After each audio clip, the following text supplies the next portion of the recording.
عمران خان حکومت کی خارجہ پالیسی چوں چوں کا مربع بنی نظر آتی ہے، جس کی وجہ سے اس کے اپنے تمام ہمسایہ ممالک کے ساتھ تعلقات کشیدہ ہیں، چاہے وہ چین ہو، بھارت ہو، ایران یا افغانستان۔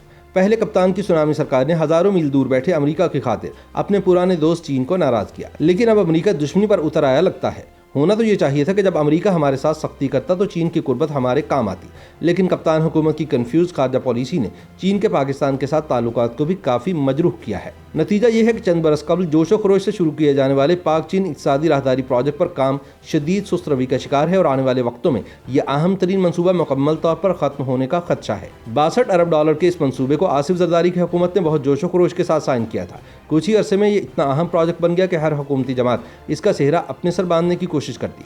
پھر ایک وقت ایسا آیا کہ عسکری حلقوں نے سی پیک کو بھی فوج کی طرح مقدس گائے کا درجہ دینا شروع کر دیا۔ حد تو یہ ہے کہ اس منصوبے پر تنقید کرنے والوں کی حب الوطنی کو بھی شک کی نگاہ سے دیکھا جانے لگا، لیکن پھر قومی مفاد کے ٹھیکیداروں کی آشیرواد سے عمران خان کی پی ٹی آئی برسر اقتدار آئی اور کشمیر کے مسئلے سے لے کر سی پیک کے منصوبے تک سب الٹنے لگا۔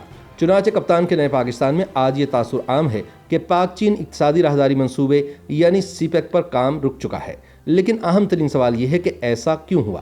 اس حوالے سے سینئر صحافی اور کالم نگار سلیم صافی اپنے تازہ سیاسی تجزیے میں کہتے ہیں کہ ماضی میں پاکستان نے چین اور امریکہ کے ساتھ دو طرفہ تعلقات کو بیک وقت قائم رکھا، لیکن تب چین امریکہ کے مقابلے میں نہیں آیا تھا اور اسے معاشی سپر پاور کی حیثیت بھی حاصل نہیں ہوئی تھی۔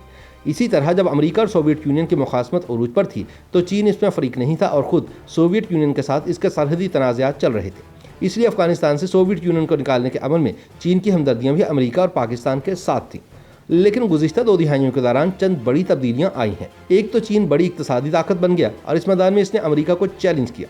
دوسرا، روس اور چین نے سرحدی تنازعات ختم کیے اور مغرب کے مقابلے میں شنگھائی تعاون تنظیم کی صورت میں ایک فورم پر ایک ساتھ بیٹھ گئے۔ صافی کہتے ہیں کہ ادھر 9/11 حملوں کے بعد جب مشرف نے امریکہ کا ساتھ دیا تو جواباً امریکی قیادت نے یہ وعدہ کیا کہ وہ انڈیا کے ساتھ تنازعات بالخصوص مسئلہ کشمیر کو حل کرنے میں پاکستان کی مدد کرے گا، لیکن ایسا کچھ کرنے کی بجائے اس کی انڈیا سے قربت بڑھتی رہی اور چین کے تناظر میں بھی اس کے ساتھ اسٹریٹجک محاذوں پر تعاون بڑھتا رہا۔ دوسری طرف امریکہ کی طرف سے سلالہ اور ایبٹ آباد آپریشن کے واقعات کے بعد جنرل اشفاق پرویز کیانی کی قیادت میں پاکستانی اسٹیبلشمنٹ اس نتیجے پر پہنچی کہ امریکہ کے ساتھ ٹرانزیکشنل تعلقات کا یہ سلسلہ بھی زیادہ پائیدار نہیں رہے گا۔ سلیم صافی کے مطابق ان حالات میں آصف زرداری اور جنرل کیانی نے خارجہ پالیسی کا محور امریکہ سے موڑ کر چین اور روس کی طرف کرنے کا فیصلہ کیا۔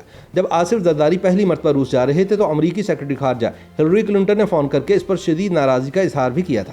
اسی دوران سی پیک پروجیکٹ بھی شروع ہو گیا۔ پھر زرداری حکومت نے گوادر بندرگاہ سنگاپور کی کمپنی سے واپس لے لی۔ صافی کا کہنا ہے کہ آصف زرداری نے سنگاپور کی کمپنی کا جرمانہ بھی ملک ریاض جیسے دوستوں کی جیب سے ادا کروایا اور گوادر پورٹ چینی کمپنی کے حوالے کر دیا۔ زرداری نے بطور صدر چین کے کئی دورے کیے اور انہی کے آخری ایام میں سی پیک کے MOU پر دستخط ہوئے۔